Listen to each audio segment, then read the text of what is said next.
Hey everyone, welcome to the Eat to Win show where sports nutrition meets peak performance. Get ready for expert insights, real stories, and tips to help you win with every meal. Let's dive in. So welcome to the Winner's Circle and the Eat to Win podcast show. I'm Margaret Downs. I'm a registered dietitian specializing in sports nutrition. And we are here to talk about everything related to sports nutrition and how we can help athletes win. Whether you're an athlete or you're just passionate about nutrition, today we are thrilled to have Tara Collingwood, who has her master's in science. She is also a registered dietitian nutritionist, board certified in sports nutrition, and also certified by the American College of Sports Medicine as a certified personal trainer. So this impressive background that she is lending into our conversation today, working in different types of high intensity and endurance sports, she is going to be able to share her expertise on hydration practices and cramping management that can lead to performance enhancement for the type of athletes that she has served. So let's dive in. And Tara, we are just so glad that you have been able to join us this morning. Thank you for coming on our show and being willing to share a lot of your expertise with us. And so just to get to know you a little better and allow our guests to understand kind of where you've come from, tell us a little bit about your background, whether you were a former athlete and how you kind of developed an interest in sports nutrition to begin with. Yeah, absolutely. So I always knew I was one of those rare people that actually knew what I wanted to do when I was in high school. And I told my dad I was going to be the next dietitian for the Green Bay Packers because I grew up in Wisconsin and I wanted to be a sports dietitian. And he was like, yeah, okay, whatever, And so I went to Purdue. I double majored in exercise physiology and nutrition and got my master's there as well in health promotion, and then moved to Orlando and became the dietitian for the Orlando Magic. I've worked with the WWE. World Wrestling Entertainment, for those of you who don't know what that is, the U.S. U.S. Tennis Association I'm working with currently. I worked with the University of Central Florida, all of their student athletes, helped to develop the nutrition program there. They didn't have any sports nutrition when I first started working with them many years ago. So yeah, I've established myself in Orlando, never quite made it back to Wisconsin, but just always have been passionate. And in terms of athletics for myself, I am a marathon runner and currently training for my first half Ironman, which wow, congratulations. What a challenge. Thank you. Yeah. So breaking away from marathoning and kind of bringing in some of the triathletes as I get older, excuse me, the running becomes more difficult. So I've started to do cycling and swimming and now I'm going to do a triathlon. Well, that is just incredible. And I mean, wow, what a background that you have. And we share quite a bit in common as well. So just excited to learn kind of how you brought all this to fruition, and love the fact that you had a vision when you were younger just about working with professional athletes, because it is a very, exciting and fun field to be in. And so that's terrific. So as you kind of developed along with your interests in sport, did anyone mentor you along the way? Did you have anyone that you really look back on and say, gosh, that person had a significant impact on my career, and I'm just so glad I had the opportunity to learn from them? And there's probably more than one, but is there anyone that specifically sticks out for you? Yeah, when I first went to Purdue, I went there because at the time, their sports nutrition wasn't really a thing. It was really up and coming back in 1992 when I went to college. And so that's why I chose Purdue, because they had this, double major. It was like a brand new sports nutrition double major. And, since then, it's just obviously, exploded. So I wouldn't say there's maybe one particular person, but just from college to, then working throughout the years, I was appointed a spokesperson for the Academy of Nutrition and Dietetics many years ago. And so there were quite a few dietitians from, Roberta Anding to Cynthia Sass to, Leslie Bonsi, to all kinds of sports dietitians that I've looked up to throughout the years that that I will say were mentors and just people that I've always looked up to. So yeah, I think in our field, there's quite a few people that we can, have a little bit of respect and honor for.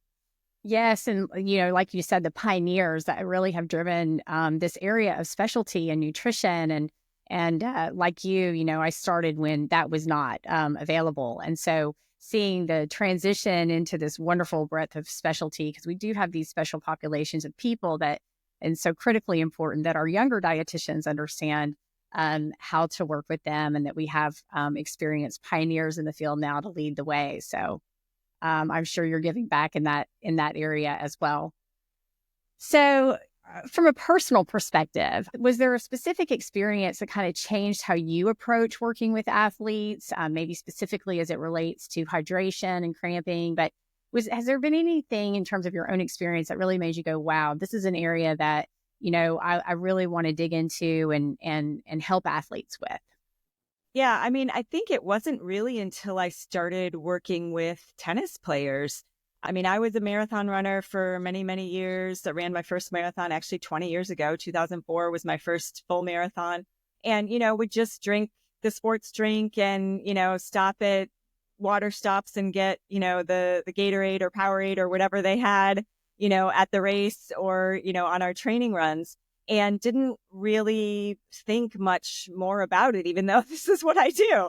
And it wasn't until more recent years that I started really seeing how much loss people can have in terms of, sheer pounds of sweat that they're losing, but then also the composition of that sweat. And I think that's what I've really fine-tuned and had my eyes open to in probably the last 10 years or so is it's not just about getting the fluid and getting the carbs, but it's about those electrolytes. And it is shocking how much sodium you can lose in your sweat, especially here in Florida. I live in Orlando and, work with tennis players who are outside in the sun, doing 2-hour practices in the morning, 2 hours practices in the afternoon.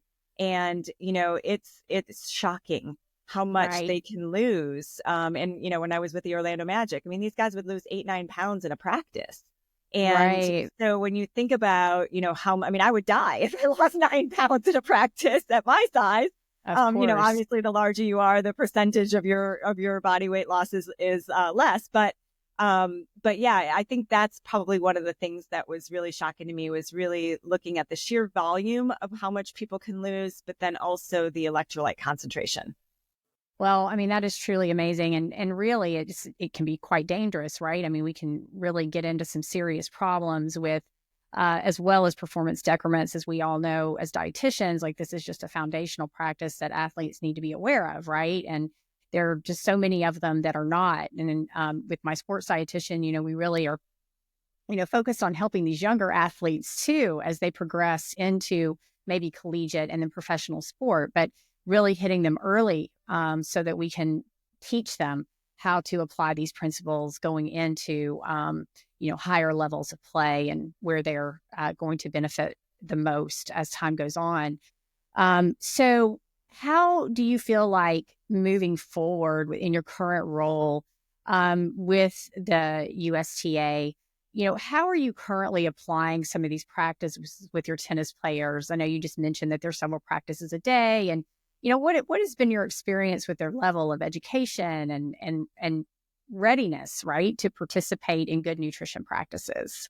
Well, I think one of the things, especially for a lot of these junior players, I mean, I work with the pro players that represent the U.S., and our wheelchair athletes, but then also, these juniors who are up and coming, pros. And it's shocking. I can talk until I'm blue in the face of, oh, you need to drink and you need to have electrolytes.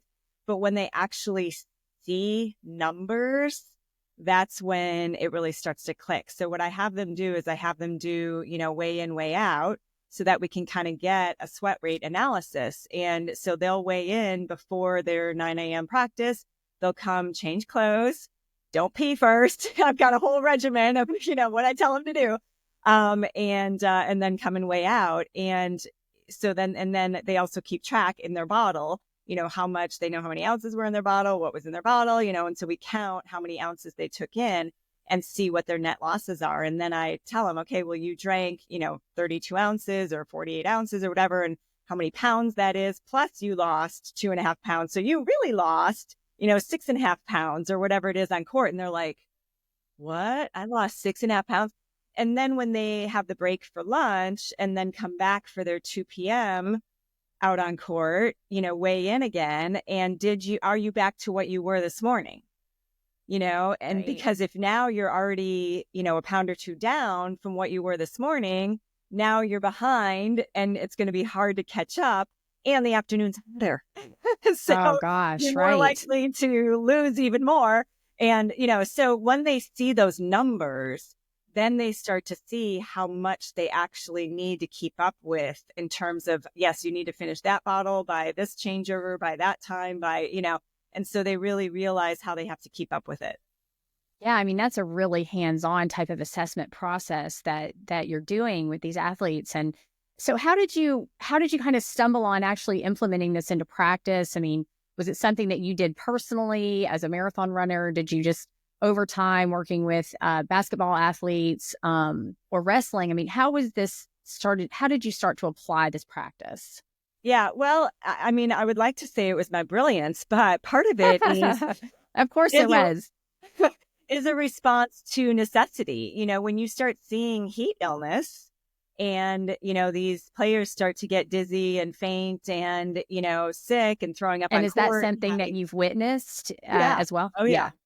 Yeah, definitely. And so, again, I mean, Florida in the heat, in the sun, they're out there for hours. And so even if they have breaks and, take the water and take the electrolytes and all of that. So, it was response to, okay, we're starting to see, and then, the triathletes and ultra runners and stuff that I work with as well, they'll call me and be like, I DNF'd another race. I just don't know what's going on. I feel like I'm getting enough carbohydrates in. I feel like I'm getting my, fluid in. And a lot of times that missing piece is the electrolyte piece. And then the cramping too. So a lot of it, I don't usually in my ultra athletes, the marathoners or the ultra runners or triathletes or whatever, they usually don't cramp as much. But the tennis athletes, because it's such quick, muscle fiber, you're using those fast twitch muscle fibers back and forth, they cramp very easily. And when they start to get a cramp, it can turn into a whole body cramp and then they have to forfeit the match. And so, it's necessity that we've learned, okay, again, if you don't want to have this happen or we have to call 911, this is what we're going to have to do to have you keep up with all of the hydration that you're losing. Liquid Fuel is a new sports and hydration product formulated by a sports dietitian to give athletes the edge to train and compete longer. It contains low glycemic carbohydrate platinose designed to keep blood sugar levels more stable, to provide energy for 3 to 4 hours without the blood sugar crash seen in other leading sports drinks. Its unique 4-part electrolyte formula includes 50% of your daily magnesium need to optimize muscle function. Liquid Fuel is naturally sweetened, along with no artificial ingredients or colors. Currently being used by high school, collegiate, and professional teams, Liquid Fuel allows you to live life with confidence, knowing you're properly fueling your body. Visit drinkliquidfuel.com and use the code MSD10 to get 10% off your order. Wow. I mean, well, that just sounds really challenging, as a practitioner, and then also just, with a level of education that you have to provide and also having those risk factors there that can be quite impactful with someone's health and their well-being. So, Right. do you think that there's any real misconceptions in working with the population that you're working with about managing their own hydration? Do you feel like they have, back in the day, it was like you said, go and stop and drink the Gatorade, drink the Powerade, and drink water. And I know I've worked with a lot of marathon athletes who just drink water, and they would just water themselves to death. And of course, we know that can lead to some serious depletion as well. So what do you feel like is the most common misconception that you encounter around this topic? Gosh, where do I start? There's so many. Good. I think Fill us in. I think one is with the electrolytes. For the athletes that I tend to work with, your typical sports drinks, like a regular formula of Gatorade, Powerade, just does not even come close to having the amount of sodium that these athletes are losing. And so, we have to add so USTA is a Gatorade campus. And so we have, Gatorade products, and we have these Gator Lights, which are 780 milligrams of sodium that you add to the Gatorade, because the 200 and some milligrams of Gatorade is just not enough for these athletes because they're losing so much, on court. And so I'm always telling them, you got to add the Gator Lights, got to add the Gator Lights, got to add the Gator Lights, So, and again, same thing with the marathoners and the ultras is they're losing, especially the men, men are sweating more, they're losing more. And so, when they're losing more, not just fluid, but they're losing more electrolytes as well. So probably one misconception would be, don't drink water. I tell a lot of my athletes, like, I don't even want water in your bottle. It has to have electrolytes and sugar. Like, you're burning and losing so much that, water alone is not going to help you. We need to have, you need three things. I say this until I'm blue. Three things, water or fluid, electrolytes and sugar. And we need all three. And so that's probably another misconception too, is that, sugar is bad or sports drinks have too much sugar. And, that drives me absolutely batty. For maybe the average person who's doing 30 minutes on the elliptical trainer at the gym at 6 a.m., sure, you don't need, a sports drink with sugar in it. But for, elite athletes and endurance athletes, you absolutely need to have those carbohydrates and a higher level of sodium than what most of them can provide. Yes. And I mean, that's a great take home point too, because so many dietitians even have some misconceptions around that, who aren't board certified in this area. And I feel like that's definitely something that I've even encountered in practice as well, is that those quick acting sugars and carbohydrates are definitely an essential component, right? So that's terrific. How well do they receive that information around the sugar topic? They get it, especially when I'm working with like the junior athletes. Some of the pros sort of are like, well, and there's like this negative about some of the common brand name sports drinks. And so I'm like, you know what? There's a billion other, well, maybe not a billion. There's a lot of other brands out there. And let's look at what your needs are and flavor, So if you don't like the flavor of something, it's just going to sit in your bottle. And that's not going to do us any good. So let's find, a brand, a flavor, something that you're going to enjoy drinking.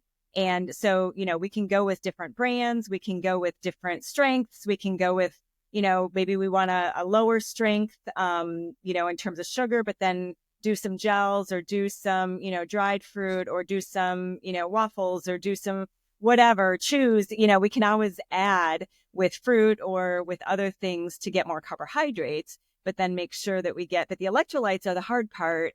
You got to get it in the bottle. I mean, of course, you can do, a salt tab and, there's other options, but it's easiest to get it in the liquid form. So, so I think that's what I try to work with people in is, if you don't like one specific brand of sports drink, okay, fine. I don't care. But you need sugar. So how are we going to get it? Here are your options. And then they'll, sort of do some trial and error and figure it out. Yeah. And, now you're really bringing home the point of individualizing these hydration plans, right? So it's not just like one size fits all, just like with dietary approaches, you're trying to meet those preferences for the athlete. And you just kind of touched on that with what you were just describing. So I think that's also probably a challenge, is that you've got individual preferences, and certainly that's going to drive their, drinking capabilities and how they're going about meeting these needs.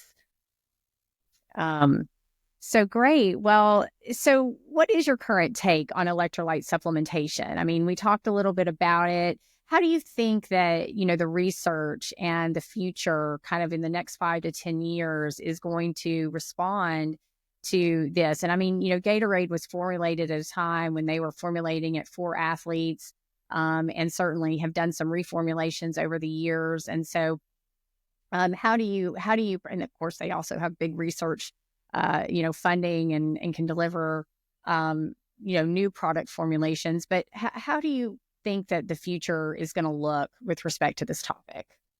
Yeah, I think we're seeing that companies are responding to the fact that we need more sodium. I mean, just like Gatorade has their endurance formula, which does have more sodium than, the regular, and that's usually what's on, marathon courses and stuff like that.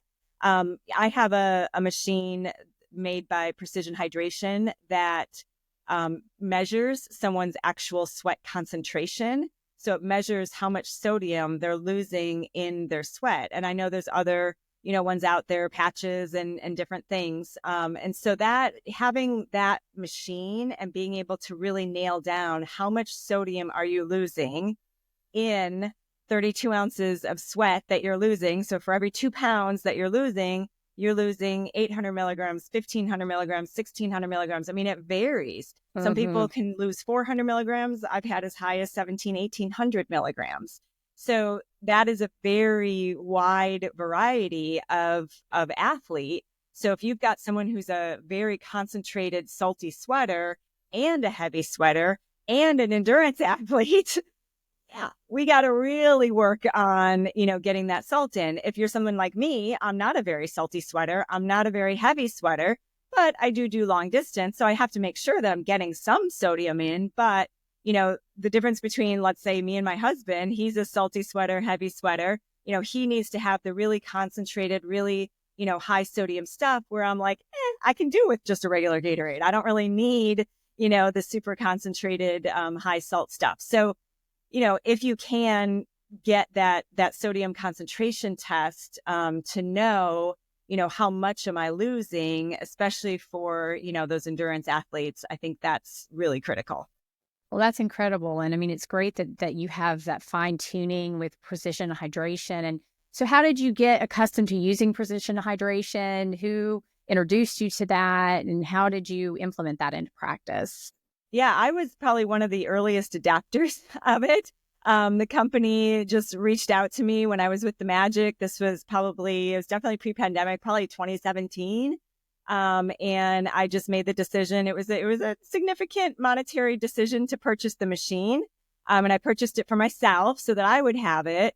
And, then I could use it with, at the time, the Magic players, but then also other athletes that I was working with. Because I saw that, this is a huge problem with a lot of the athletes I'm working with is they don't understand. And again, when you can show them numbers, then it opens the eyes, versus, oh, how salty do you think you are? Do you taste a lot of salt in your sweat? Do your eyes sting? And they're like, I don't know, Right. So, but when you can actually show them a number and say, whoa, you're losing this much, and then you lose 6 pounds. So now that's like 4,000 milligrams of sodium that you're losing in one practice. Yes. And you're getting 200 from your drink. Like that's really eye opening when you can show them those kinds of numbers. Well, what an incredible application, that you're bringing into the development of these sports nutrition programs. I'm curious if with the sodium requirements, are you just kind of honing in on what they're doing during their practice and meeting electrolyte needs, or how much dietary formulation are you building into these sodium requirements and these electrolyte requirements as part of their overall hydration plan? Yeah, that's a really good question because I get, especially from some of the older, triathletes and stuff, they're like, that's a lot of salt. I'm like, is that good for me? And Am I'm I like, going to get high blood pressure? Yeah, right. I mean, you're losing it as you're taking it in. And so, when you're sitting on a Tuesday at work, you're not going to be drinking thousands of milligrams of sodium. But while you're exercising, yes. And then I'm a big believer in also preloading. So that's been a huge game changer for a lot of my endurance athletes and my tennis athletes is don't just wait until 20 minutes into your exercise to start getting some of those electrolytes. So to your point, salt your eggs that morning, before that, especially that long run. I mean, I like salting my eggs anyway, but, like trying to, get a little bit more sodium in the diet kind of pre and post, again, outside of exercise, you don't need to unscrew the salt shaker and, use a ton of salt, but right around exercise time, getting it dietarily. Awesome. And of course, in the hydration is going to be key. Well, that is just really cool stuff, and obviously very trend forward. Really looking at how nutrition assessment plays into really developing top notch performance plans for athletes and preventing these real deficiencies that can cause not only performance decrements, but ill health and outcomes. So certainly something every dietitian practicing in this area needs to know. And we really appreciate your expertise on this subject. I would say too, if there's anything, that you could start over and do in your career and maybe do differently, is there anything that kind of like sticks out in your mind as this would have been a foundational thing I would have liked to have done, or would you be doing anything different? Gosh, it's so hard to to go back and say I think I would Woulda, just coulda, be, shoulda. yeah, right. I think, like we were saying, showing people the numbers and being firm. I mean, I think probably earlier in my career I was more like, maybe you should do this or that. But now I'm like, no, you Right. have got to do this. Like your entire, Right. performance relies on this. And I get all animated and excited. And so I think, and that comes with practice. It comes with confidence. It comes with just more wisdom and knowledge and confidence in what you're saying and years of experience seeing it work with Right. other That athletes. Yeah. application. Yeah. I Yeah. know that this works. So yeah, this is not an The option. You have to do this, and right. so The being just tried and true. confident. Yeah. Well, and true. I mean, there's those textbook standards, right? That, we're all out there trying to learn, to prepare for board exam and understand the textbook answers, but realizing that in practice, you're going to encounter situations that are going to require your leaning on mentorship and also, being able to talk to people who have actually done it, because there are those real places where you have to adapt those standards and certainly make it relevant to the sport that you're working in as well. So, what is the take home today? Like, what is it that you would like to leave our listeners with that would be like, if I could tell you all one thing out of the conversation that we had today, what do you think you want to leave people with today? Yeah. I think just, when it comes to hydration, there's three things that play into hydration, not just the fluid, but also the electrolytes and of course the carbs for that more endurance, time period. And really, having people understand how much they're actually losing. So if you don't have access to, let's say, a sweat test to know their composition, you can at least do a sweat rate test where they weigh themselves before and after, measure how much they're drinking during and all that good stuff so that you can at least get an idea of, how much they're actually losing and help to personalize it as much as possible. Yeah.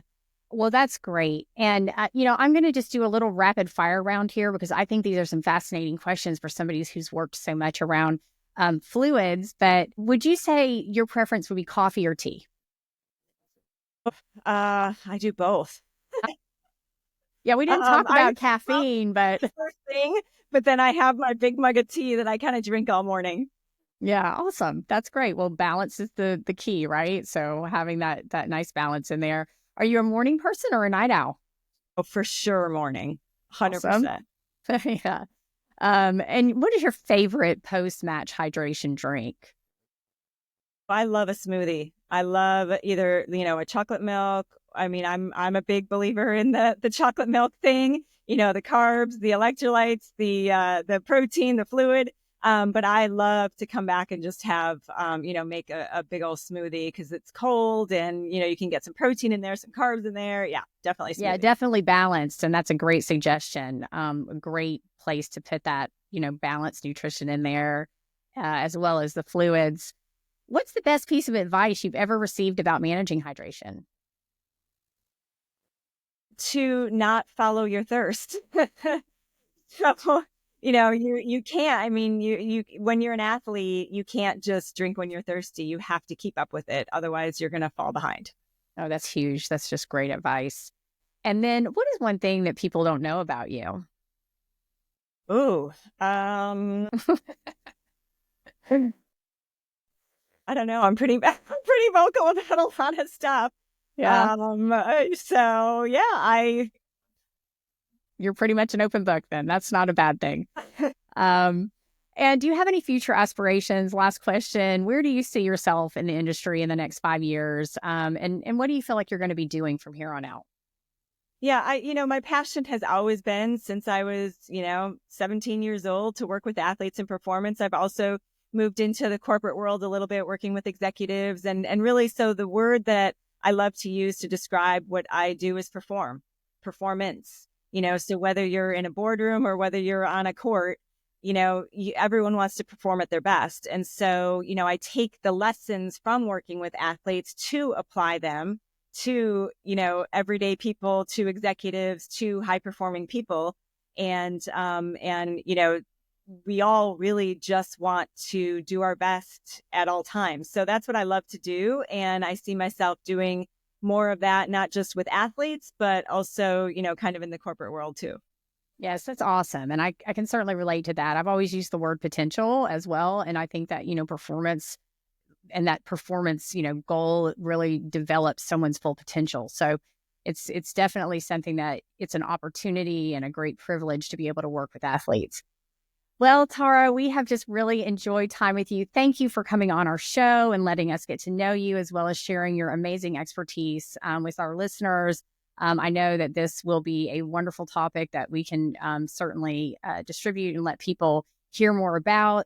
And that's it for the episode of the Winner's Circle today and the Eat to Win podcast show. Big thanks to Tara for coming on and joining us. And if you found today's insights valuable, please be sure to like, subscribe, and share with your community. And also do us a big favor and rate and review us. Until next time, you guys keep winning. Thanks so much. Thank you. Thanks for joining us on the Eat to Win show. Remember, every meal is a step toward victory. Until next time, stay strong and keep winning.